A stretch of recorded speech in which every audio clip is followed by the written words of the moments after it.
Maintenant, nous passons à la deuxième variante qui est celle de la recherche. Tel que cela a été écrit dans le livre de Matthieu 7, 7. Ce n'est qu'un rappel parce que nous avons déjà lu ça, où il est dit demander, chercher et frapper. Ce sont là les trois différentes variantes de la prière, comme je vous ai dit au début de la vidéo. Maintenant, nous passons à la deuxième variante, la recherche. C'est-à-dire, lorsqu'on a fini de demander à Dieu, mais il y a une deuxième étape qui suit. La deuxième étape qui vient après la demande, c'est celle de chercher. C'est-à-dire, on ne reste pas coincé à la première variante, non.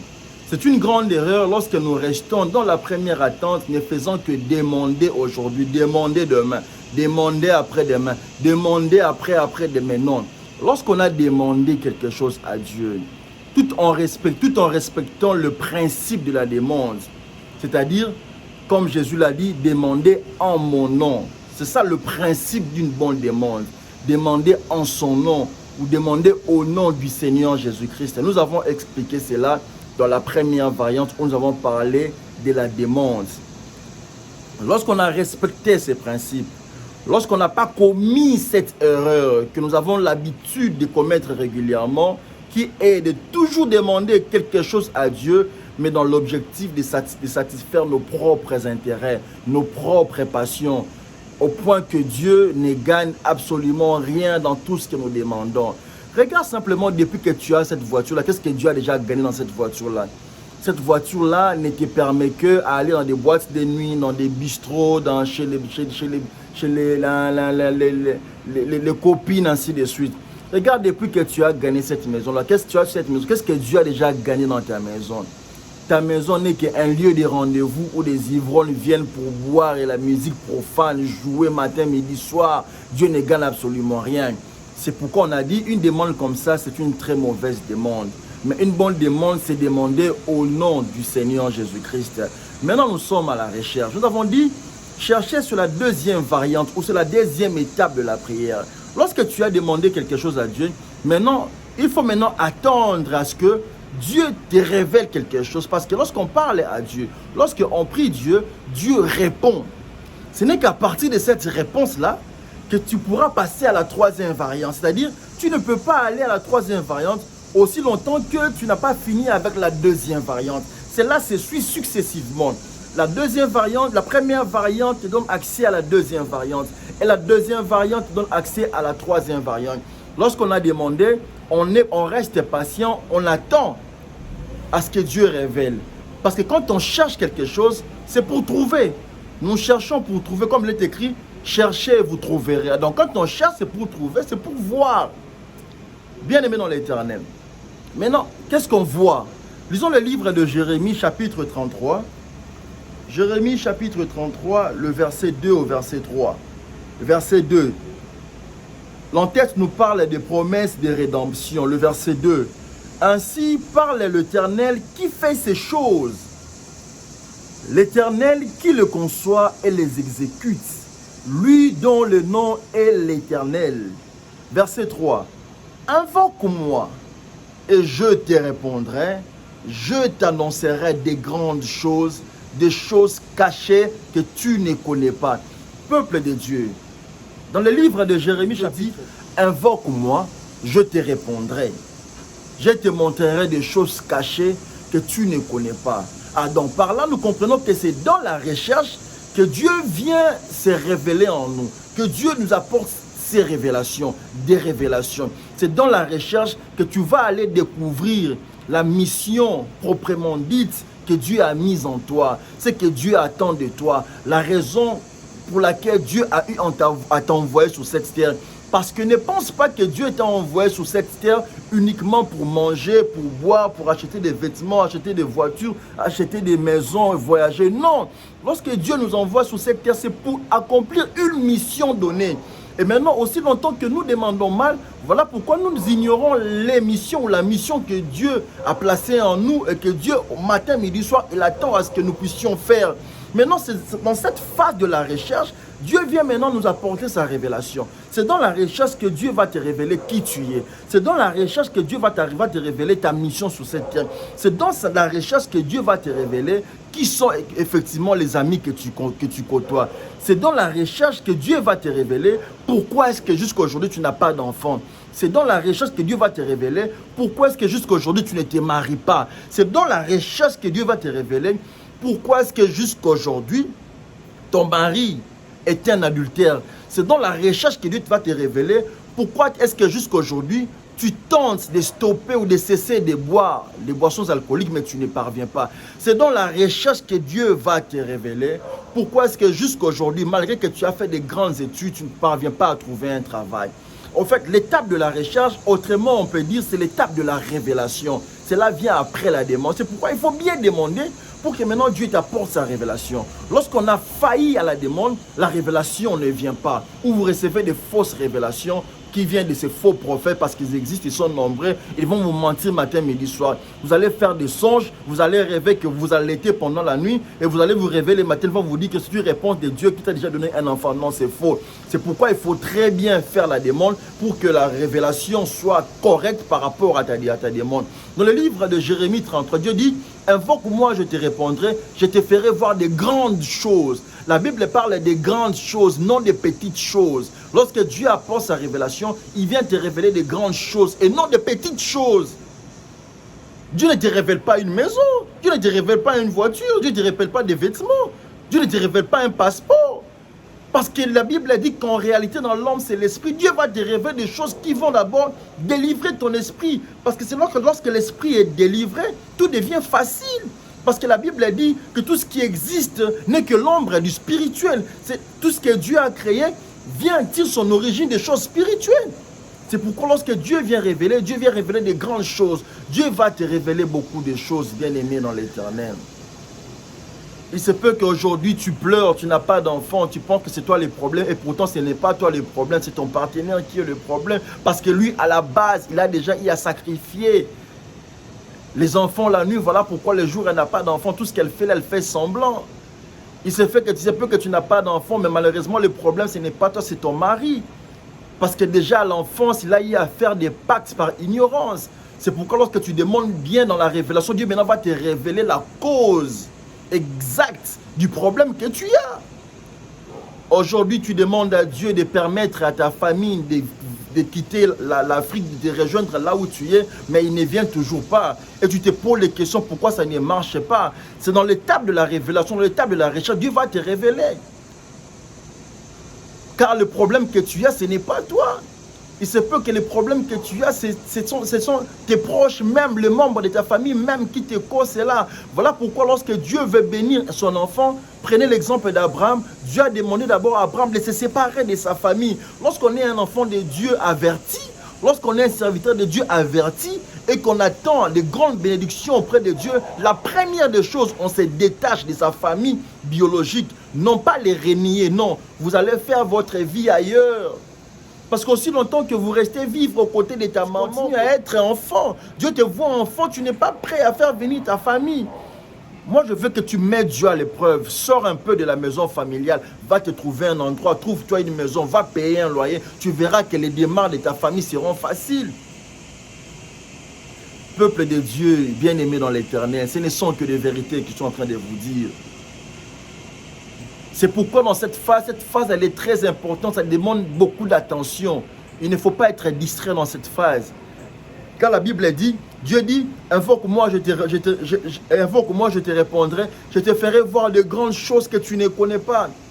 Des grandes choses que tu ne connais pas.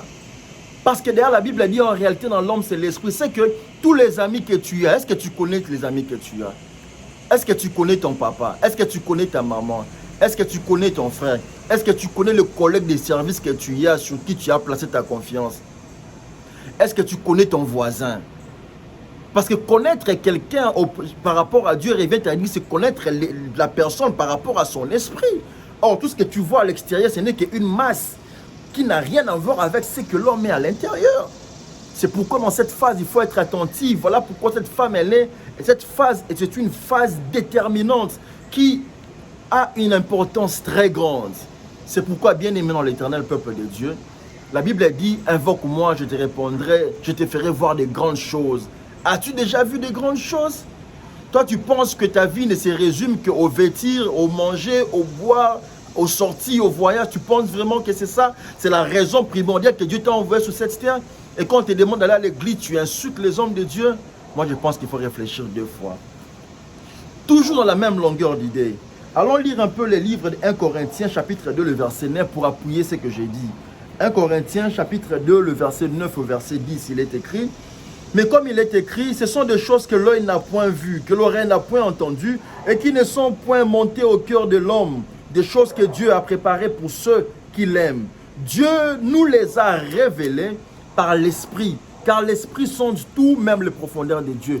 Peuple de Dieu bien-aimé dans l'Éternel, la Bible dit, ce sont des choses que l'œil n'a point vues, que l'oreille n'a point entendues, qui ne sont pas montées au cœur de l'homme, mais des choses que Dieu a préparées pour ceux qui l'aiment. Vous voyez, nous revenons à la case initiale. Il faut être de ceux que Dieu aime. Il faut être en train d'aimer Dieu. Il faut aimer Dieu pour que Dieu te donne sa révélation. Aimer Dieu revient à dire à le servir. Toi, tu ne sers pas Dieu, comment tu auras des révélations? Comment Dieu va te révéler la cause de ton problème? Parce que dans le livre de 1 Corinthiens chapitre 2, le verset 9, Dieu dit, mais il est écrit, ce sont des choses que l'œil n'a point vues, que l'oreille n'a point entendues, qui ne sont point montées au cœur de l'homme, des choses que Dieu a préparées pour ceux qui l'aiment. Dieu nous les a révélées par l'Esprit. Bien-aimé dans l'Éternel, il faut aimer Dieu. Ce n'est qu'en aimant Dieu que Dieu viendra par la suite te révéler des choses. Aimer Dieu revient à dire, à servir Dieu. Si vous vous rappelez de l'histoire de Pierre avec Jésus, Jésus qui pose la question à Pierre, Pierre, est-ce que tu m'aimes? Lui qui dit, je t'aime mon Seigneur. La réponse de Jésus, si tu m'aimes, paie mes brebis. Aimer Dieu revient à dire, à paître les brebis de Dieu. Aimer Dieu revient à dire, à paître les enfants de Dieu. Aimer Dieu en cours revient à dire, à servir Dieu. Lorsque vous servez Dieu, Dieu vous donne des révélations. Dieu se manifeste en vous. Aucun de votre enfants ne tombera malade sans que Dieu vous les révèle avant. On peut appuyer ça dans le livre de Amos chapitre 3, le verset 6 au verset 7. Amos chapitre 3, le verset 6. Sonne-t-on de la trompette dans une ville sans que le peuple soit dans l'épouvante? Arrive-t-il un malheur dans une ville sans que l'Éternel en soit l'auteur? Car le Seigneur, l'Éternel, ne fait rien sans révéler son secret à ses serviteurs, les prophètes. Peuple de Dieu, bien l'Éternel. La Bible a dit, Dieu ne révèle ses secrets qu'à ses serviteurs.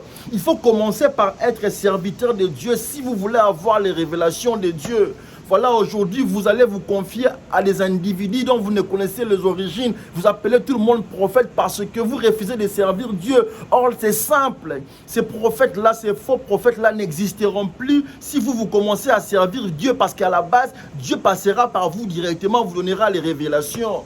Si aujourd'hui on continue à vous manipuler par ces faux prophètes, c'est parce que vous refusez de servir Dieu et vous ouvrez vos oreilles à entendre des bêtises. À entendre des bêtises. On vous ment à longueur de la journée parce qu'on veut vous soutirer quelque chose. Mais lorsqu'on vient te parler clairement que non, nous avons tel problème, nous voulons faire ceci, nous voulons acheter une parcelle pour Dieu, là vous refusez. Mais lorsqu'on vient te mentir que tu veux mourir, il faut que tu sèmes, là tu vas donner de l'argent. Mais c'est lui qui vous dit la vérité, vous refusez. Lorsqu'on te dit, sers Dieu et tu auras des enfants, et tu auras un mariage et tu vas finir par accoucher, vous refusez. Mais quelqu'un qui te dit, il faut s'aimer de l'argent pour avoir des enfants, dites-moi, la Bible dit, c'est qu'un homme aura s'aimé, le moissonnera. Moi, je donne de l'argent, comment est-ce que l'argent peut produire un enfant? Ça, c'est blaguer avec l'Éternel. Moi, je donne des bijoux d'oreille, on me dit que non, les bijoux vont donner naissance à un mariage. C'est qu'un homme aura semé, va les moissonner. Quand on sème les haricots, ça produit les haricots. Quand on plante la mangue, c'est pour que ça produise un manguier. Quand on plante le grain d'orange, c'est pour qu'on ait des orangiers. Depuis quand on plante une mangue, on aura des oranges. On aura des oranges. Depuis quand on sème de la banane et puis on récolte de l'avocat. Mais ça n'a pas de sens. C'est parce que nous refusons de servir Dieu. On nous ment à la longueur de la journée et nous croyons à ces choses. On te dit donne de l'argent, tu vas te marier. On te dit que le problème que tu as, il faut s'aimer de l'argent. Qu'est-ce que le problème que j'ai à avoir avec l'argent? La Bible dit, Jésus dit, ce qui est né de la chair est chair, ce qui est né de l'esprit est esprit. Quand c'est un problème spirituel, ce n'est pas l'argent qui va résoudre ces problèmes-là, non. Cessez de mentir le peuple de Dieu. Cessez de mentir les enfants de Dieu. Et toi aussi, c'est passé par ignorant. Voilà pourquoi la Bible dit que mon peuple périt faute de connaissances. C'est parce que tu es ignorant. En t'aimant à la longueur de la journée, tu vas rester comme ça. Dans le livre d'Amos, chapitre 3, les versets, c'est la Bible. Jésus dit, Dieu dit qu'il ne fait rien sans révéler ses secrets à ses serviteurs, les prophètes. Mais servir Dieu ne suffit pas pour avoir la révélation de Dieu. Il y a une petite condition, et c'est par là qu'on va finir aujourd'hui, par rapport à notre deuxième variante, la demande. Lisons le livre de Jean, 1 Jean chapitre 2, 1 Jean chapitre 2, le verset 9 au verset 11. Nous finissons ici, 1 Jean chapitre 2, le verset 9 au verset 11. Voilà, on est là. 1 Jean chapitre 2, le verset 9 au verset 11, c'est là qu'on va finir. Parce que lorsqu'on sert Dieu, il y a une condition. 1 Jean chapitre 2, pour avoir la révélation de Dieu, il y a une condition pour avoir la révélation de Dieu. 1 Jean chapitre 2, le verset 9, la Bible nous dit, si je lis au nom de Jésus, c'est lui qui dit qu'il est dans la lumière et qui est son frère, est encore dans les ténèbres. Tu ne peux pas prétendre servir Dieu, mais au fond, tu es en train d'haïr quelqu'un. Au fond, tu hais des gens. Parce qu'il y a même de ces serviteurs de Dieu qui ont de la haine à l'égard de ceux-là qui étaient leurs fidèles. Il y a même des gens qui ont de la... Il y a même des hommes mariés, mais qui ont de la haine pour sa femme. Comment on peut expliquer ça? Il y a même des femmes mariées qui ont de la haine pour son mari. Mais après, il veut que Dieu bénisse le mariage. Comment on peut vouloir une chose et son contraire bien aimé dans l'éternel? La Bible dit, c'est lui qui dit qu'il est dans la lumière et qui est son frère, est encore dans les ténèbres. Bien aimé dans l'éternel, la condition sine qua non pour que Dieu vienne te donner sa révélation, il faut être dans la lumière, il faut être pur d'esprit, il faut être propre d'esprit, il faut avoir un état d'esprit pur, un état d'esprit propre. Il ne faut pas être un rancunier, il ne faut pas avoir de la haine pour d'autres personnes, il ne faut pas être envieux. Lorsque vous êtes envieux, lorsque vous avez de la haine pour d'autres personnes, vous ne recevrez jamais la révélation venant de Dieu, même si vous servez Dieu. Il faut commencer par vous défouler, vous décharger de toutes ces personnes que vous avez haïes. Ce n'est qu'alors Dieu viendra se manifester. Ce n'est qu'alors Dieu vous donnera ses révélations. Voilà, par rapport à la deuxième variante qui était la recherche, c'est ici que nous mettons fin à la deuxième variante, et nous passons maintenant à la troisième variante qui est de la frappe. Merci.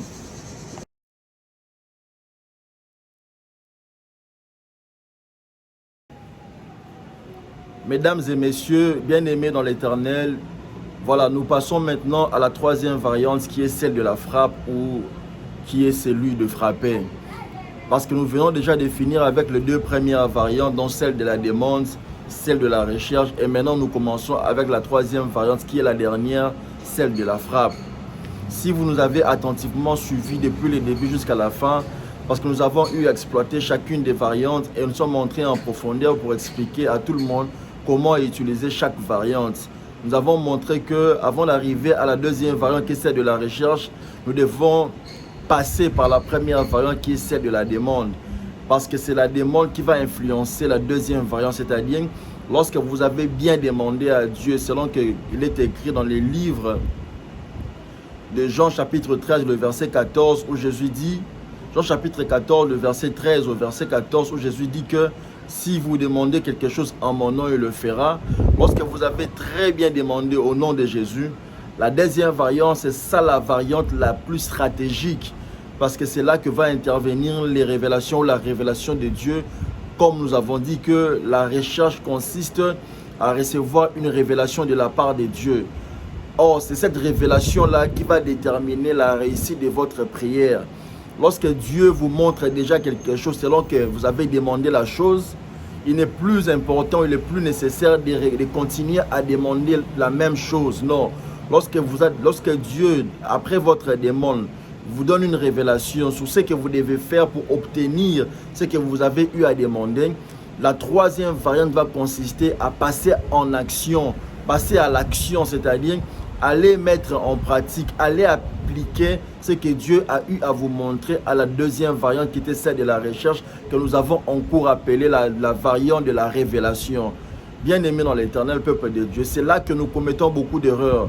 Nous prions Dieu, nous avons des révélations, mais lorsqu'il est question d'aller mettre en pratique ce que Dieu nous a montré, nous n'allons pas mettre en pratique, mais nous préférons revenir auprès de Dieu, continuer à prier pour la même chose. Or, Dieu a déjà eu à répondre à cette demande-là, selon qu'il vous a donné une marche à suivre, une révélation. Peuple de Dieu, bien-aimé dans l'Éternel. En tout cas, je vais insister par rapport à la deuxième variante, mais passons d'abord à la troisième variante, comme nous avons dit que la troisième variante est celle de la frappe. La frappe, c'est cette étape qui consiste à aller démontrer la foi. Pourquoi je dis démontrer la foi? Parce qu'après qu'on ait demandé quelque chose à Dieu, et après que Dieu ait donné une révélation, nous montrons exactement ce que nous devons faire pour obtenir la chose. La troisième variante va demander la foi. C'est-à-dire, il faut maintenant s'élever, aller passer en action, aller mettre à l'application tout ce que Dieu vous a donné comme recommandation lors de la révélation. Je vais donner un exemple. Voilà pourquoi j'ai dit que la deuxième variante de la recherche, c'est ça le point stratégique de la réussite d'une prière. Pendant un moment, vous constatez que autant de choses ne marchent pas dans votre vie. Vous faites des prières, mais chaque fois que vous allez vous coucher, vous faites des mauvais songes, vous faites des cauchemars. Mais lorsque vous passez en revue votre vie, vous constatez que vous n'avez rien fait de mal, vous n'avez rien volé, vous n'avez été nulle part, vous n'avez été mangé nulle part, vous n'avez insulté nulle part, vous n'avez pris le mari de personne, la femme de personne, vous n'avez rien fait de mal au fait. Et vous priez Dieu pour savoir comment est-ce que jusqu'à aujourd'hui vous continuez à faire des mauvais songes, vous continuez à avoir des combats, à voir des gens vous poursuivre la nuit, voir des personnes qui sont déjà mortes de votre famille, vous les voyez dans vos songes. Et lorsque vous demandez à Dieu, vous priez très bien et vous demandez des choses au nom de Jésus, la deuxième variante, Dieu maintenant dans son amour, il intervient, il vous donne une révélation, il vous montre que le problème se trouve au niveau de la personne qui a l'habitude de vous faire des tresses ou de vous couper les cheveux.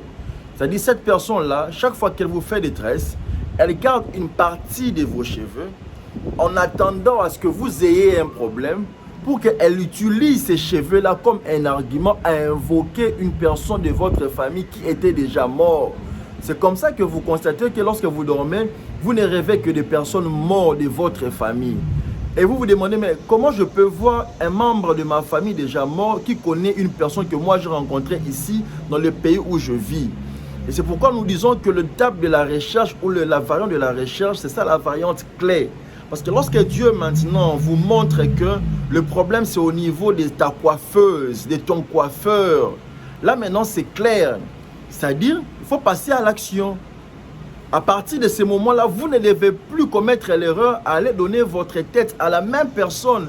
Parce que Dieu vous a révélé que lorsque vous allez avec de bonnes intentions, avec de bonnes idées vous faire coiffer, la personne est à l'avance mauvaise, est à l'avance mal intentionnée et il garde une partie de vos cheveux.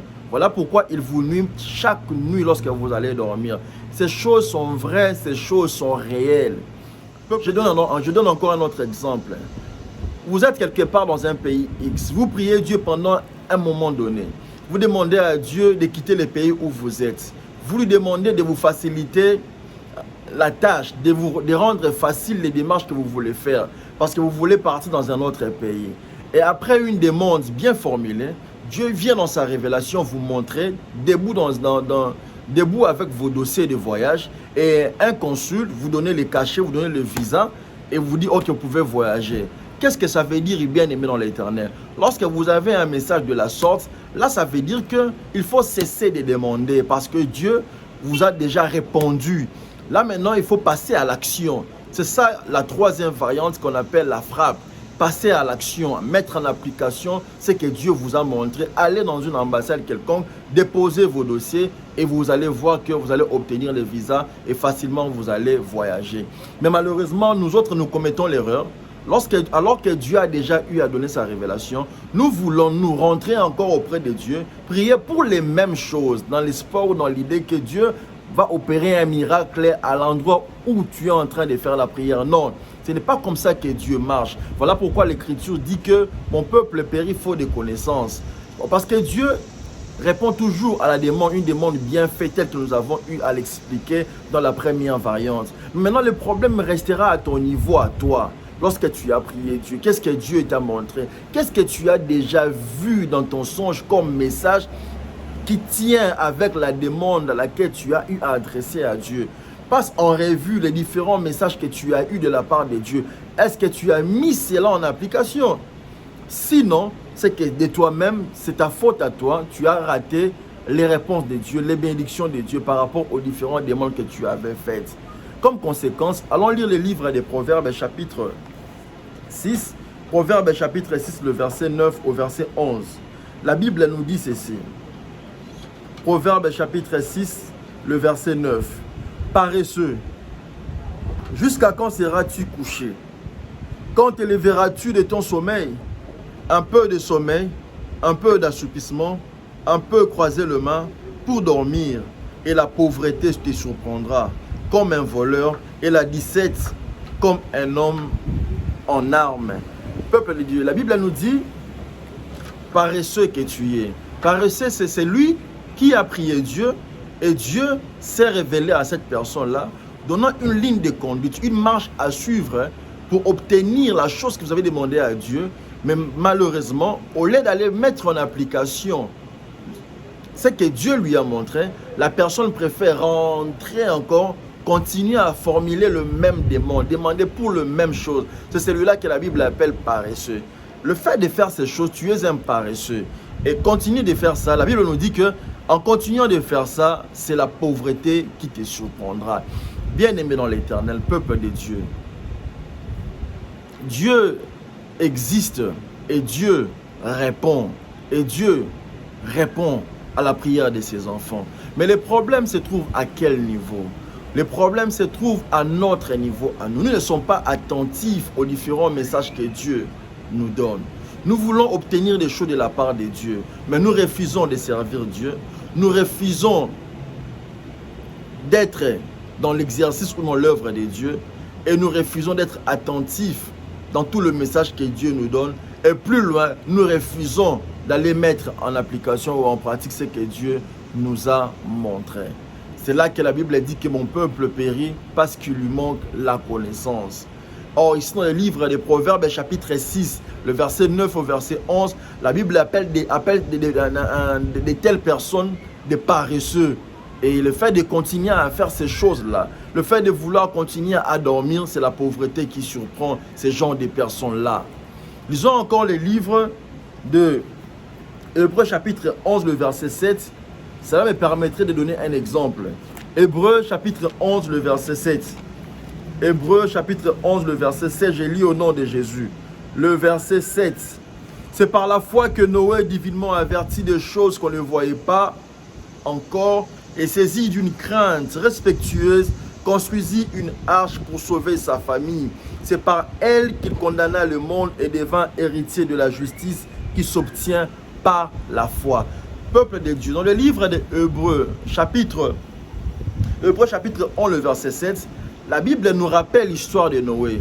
Parce que Dieu s'était manifesté à Noé, lui demandant de construire une arche, parce que Dieu avait prévu de faire tomber une grande pluie qui allait. Et dans ce passage, on nous dit Noé était un homme de foi. Il n'est pas resté dans sa maison sans rien faire. Mais lorsque Dieu a parlé, Noé est passé à l'acte. Il est allé couper les arbres et il s'est mis à construire cette arche selon les recommandations de Dieu, tout en respectant les dimensions que Dieu lui avait données. Et à la fin de la construction de l'arche, donc Dieu a attendu à ce que Noé finisse de construire l'arche et de faire entrer tout ce que Dieu lui avait recommandé. Alors la pluie était venue. C'est la même chose. Tu peux être celui dont Dieu a promis une grande bénédiction. Mais dans tous les différents sons, dans tous les différents messages que Dieu te donne, c'est que tu dois d'abord commencer par quitter la maison de tes parents. Regarde-toi, regarde un peu l'âge que tu as. Jusqu'à aujourd'hui, tu vis à côté de ta maman, à côté de ton papa, sous prétexte que tu veux économiser de l'argent jusqu'à ce que tu sois prêt pour aller te marier ou jusqu'à ce que tu sois prêt pour que ta famille te rejoigne. Mais Dieu, après tes prières, t'a toujours montré que tu es seul dans une maison quelque part et il est en train de te bénir dans cette maison-là. C'est comme l'exemple d'Abraham. Abraham pouvait rester en Ur. Dieu pouvait bénir Abraham depuis Ur en Chaldée. Mais Dieu a préféré de demander à Abraham de commencer par quitter la maison de ses parents, quitter sa patrie, quitter sa nation. Si tu es un homme de Dieu averti, tu comprendras que Dieu ne bénit jamais ses enfants d'une grande bénédiction aussi longtemps qu'ils continuent de vivre dans la maison familiale ou aux côtés de leurs parents. Il faut commencer par sortir, il faut commencer par partir tout en faisant confiance à Dieu. Parce que lorsqu'Abraham a quitté sa nation, Abraham ne savait même pas où il partait. Tout ce qu'il avait comme garantie, c'était que le Canaan était un pays où coulait le lait et le miel. C'est tout ce qu'Abraham savait. Et la Bible a dit qu'Abraham a fait confiance à Dieu. Tu peux penser que tu n'as pas assez d'argent pour aller te payer un loyer. Commence par quitter et vois si tu ne seras pas en mesure de payer un loyer. Et par là, après tu verras si Dieu bénit ou Dieu ne bénit pas. C'est comme ça qu'on marche avec Dieu. Mais toi, tu demandes aujourd'hui pour la même chose. Tu ne fais rien. Tu ne mets rien en pratique. Tu ne tentes rien. Tu ne tentes pas de te trouver une maison. Tu ne tentes pas de te trouver un travail. Tu ne tentes pas d'entreprendre. Tu ne tentes absolument rien. Mais tu attends à ce que Dieu te bénisse à la maison. Peuple de Dieu, bien-aimé dans l'Éternel.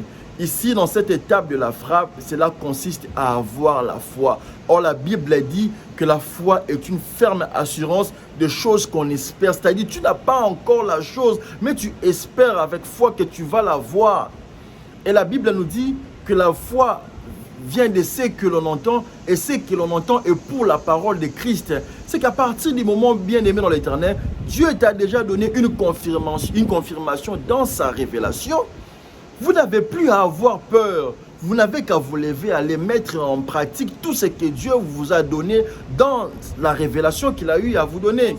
C'est par la foi qu'il vint s'établir dans la terre promise, comme dans une terre étrangère, habitant sous des tentes, ainsi qu'Isaac et Jacob, les cohéritiers de la même promesse. C'est-à-dire, toutes ces personnes ont vécu de grandes choses par la foi, parce qu'ils avaient développé en eux la capacité d'entendre Dieu et d'aller appliquer tout ce que Dieu donnait comme recommandation. Et si tu veux voir ta vie changer, fais un effort d'entendre Dieu, d'écouter Dieu et d'aller mettre en pratique tout ce que Dieu te montre. Voilà pourquoi j'ai dit, bien aimé dans l'Éternel, que cette phase de la frappe, cette phase qui déterminera le changement de ta vie, le changement de ta situation. Peut-être que tu as prié Dieu, tu as demandé à Dieu d'avoir une grande entreprise, mais tu n'as jamais rien tenté. Mais pendant que tu dormais, Dieu t'a déjà montré des grandes plantations, des élevages comme pas possible, des étangs comme pas possible. Cela veut dire que tu dois t'élever, aller te trouver des hectares de lieux, aller commencer à faire des plantations. Ce n'est que de cette manière-là que tout ce que tu as demandé à Dieu deviendra réel et non de rester à la maison, attendre à ce que l'argent tombe du ciel comme de la manne. Non! C'est pourquoi nous avons dit que selon le livre de Luc chapitre 11, le verset 1er, ça vaut la peine d'apprendre aux enfants de Dieu comment prier, comme le disciple là avait compris et a demandé à Jésus de leur apprendre à prier, parce que Jean, de l'autre côté, avait eu à apprendre à ses disciples comment prier. Voilà, c'est par ici que nous mettons fin à la troisième variante qui est la frappe. Mais maintenant, nous allons passer à une courte conclusion où on va aller résumer les trois différentes variantes. Que Dieu te bénisse.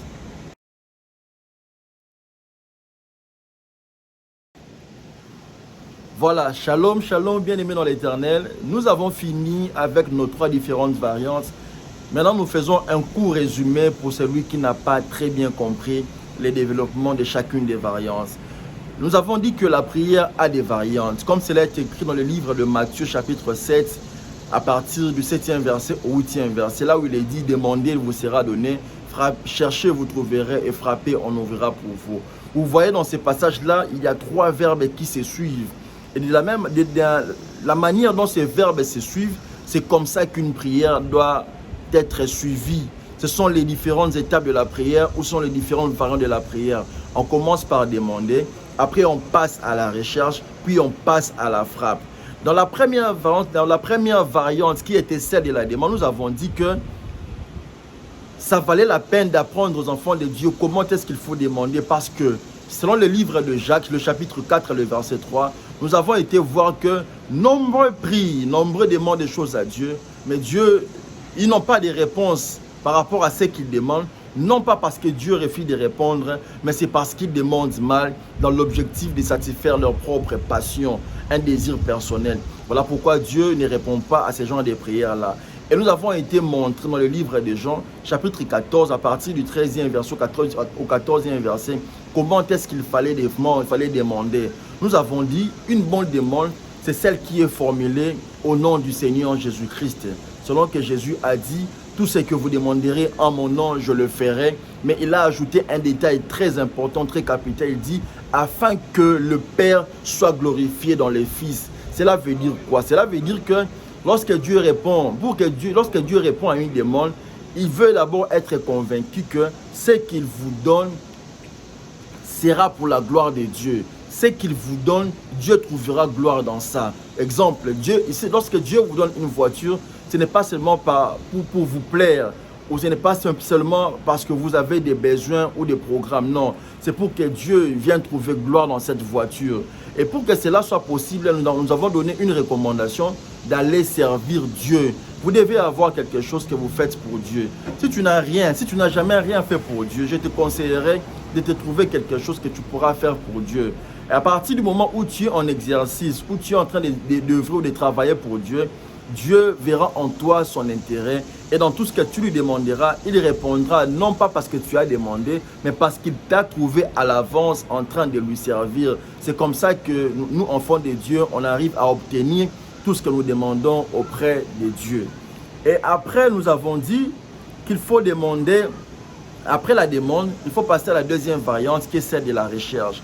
Dans la variante de la recherche, nous avons dit que c'est cette étape qui a pour objectif d'avoir la révélation de Dieu. C'est dans cette étape-là que Dieu vient avec ses révélations pour te donner une marche à suivre conformément qui t'aidera à obtenir les choses que tu as eu à demander à Dieu dans la première étape de la demande. C'est pourquoi l'étape de la recherche, nous avons dit que c'est ça l'étape clé. C'est ça qui va déterminer ta réussite. C'est ça qui va déterminer l'obtention de tout ce que tu as demandé à Dieu. Lorsque tu loupes cette étape, tu ne vas plus rien obtenir de la part de Dieu parce que tu auras loupé à respecter les recommandations de Dieu, les directives de Dieu. Parce que c'est dans cette étape-là, lorsque tu auras prié Dieu pour le bien-être de tes enfants, pour la santé de tes enfants, afin que Dieu leur épargne de la mort, parce que déjà à la base, un enfant ne meurt pas. Dieu ne peut pas te donner quelque chose et puis te le reprendre après, parce que la Bible dit que c'est la bénédiction de l'Éternel qui enrichit et Dieu ne la fait suivre d'aucun chagrin. Dieu ne peut pas te donner un mariage aujourd'hui puis te rendre stérile après. Non, c'est qu'il y a un problème. Voilà pourquoi vous devez apprendre à demander à Dieu pour que Dieu vienne dans la deuxième étape de la recherche, vous révéler c'est quoi le problème, pour que maintenant, pour qu'après la révélation, vous allez mettre en pratique ce qu'il vous montrera. Et c'est alors que vous aurez solution dans ces problèmes qui persistaient. Et non rester demander aujourd'hui, demander demain, demander après-demain. Et c'est comme ça que la situation persiste des années et des années. Nous avons dit dans l'étape de la recherche, dans la variante de la recherche, Dieu vient se manifester à vous, Dieu vient vous révéler. Les enfants étaient en bonne santé, vous n'avez jamais eu un problème au niveau du travail, vous n'avez jamais eu un problème au niveau des finances. Mais depuis qu'un membre de la famille est venu chez toi à la maison, les enfants ont commencé à être malades tous les jours, au point qu'ils ne vont guérir que lorsque l'argent que vous aviez en main prendra fin. Non, c'est qu'il y a un problème. Et lorsque vous priez Dieu, et Dieu vous montre, vous donne sa révélation, il vous montre que la personne qui est venue chez vous, regarde ce qu'il a en faire. Regardez ce qu'il est venu faire. Soit vous le voyez en train de vous voler un enfant, soit vous le voyez en train de tirer votre enfant. C'est un message de la part de Dieu qui veut dire que la personne qui est venue chez vous, il n'est pas animé de bonnes intentions. Il faut la chasser parce que plus il reste à la maison, ce que vous avez vu dans votre songe finira par se réaliser. Et c'est comme ça que les enfants de Dieu, le peuple de Dieu, perdent des enfants. Voilà pourquoi la Bible dit que mon peuple périt faute de connaissance. Or, périr est différent de mourir.